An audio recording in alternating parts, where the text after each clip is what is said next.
Reliance foundation ఆధ్వర్యంలో ముంబైలో United in Triumph కార్యక్రమం 2వ ఎడిషన్ అట్టహాసంగా జరిగింది. ఈ కార్యక్రమంలో నీతా అంబానీ పాల్గొన్నారు. ఆమెతో పాటు 3 ప్రపంచ ఛాంపియన్ క్రికెట్ టీమ్స్ కెప్టెన్లు పాల్గొన్నారు. భారతదేశ మహిళల అంధుల టీం కెప్టెన్ దీపిక, మహిళా cricket team captain Harmanpreet Kaur, పురుషుల cricket team captain Rohit Sharma పాల్గొన్నారు. ఇలా మహిళల క్రికెట్ టీం, మహిళల అంధుల క్రికెట్ టీం, పురుషుల క్రికెట్ టీమ్స్ ఒకే వేదికపైకి రావడం ఇదే తొలిసారి. ఇలాంటి ఓ ప్రత్యేకమైన సందర్భంతో నూతన సంవత్సరాన్ని ఆరంభించడం చాలా ఆనందంగా ఉందన్నారు నీతా అంబానీ.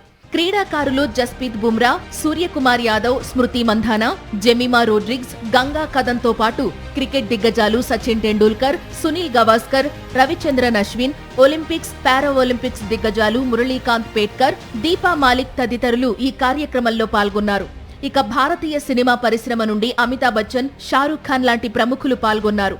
వరుసగా అటు పురుషుల జట్టు, ఇటు మహిళల జట్టు అందించిన విజయాలు అంధుల మహిళల జట్టుకు కూడా ప్రోత్సాహాన్నిచ్చాయి. వాళ్లు కూడా ప్రపంచ కప్ గెలిచారు.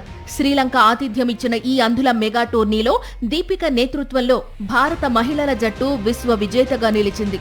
యునైటెడ్ ఇన్ ట్రయంఫ్ కార్యక్రమం కేవలం విజయోత్సవాలను జరుపుకోవడానికి మాత్రమే కాకుండా క్రీడలకు మరింత ప్రోత్సాహం అందించేలా, భారతీయుల్లో ఐక్యత పెంపొందించేలా రూపొందించారు.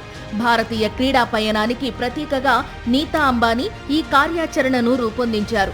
నీతా అంబానీ నేతృత్వంలో యునైటెడ్ ఇన్ ట్రయంఫ్ కార్యక్రమం 2వ ఎడిషన్ విజయవంతమైంది.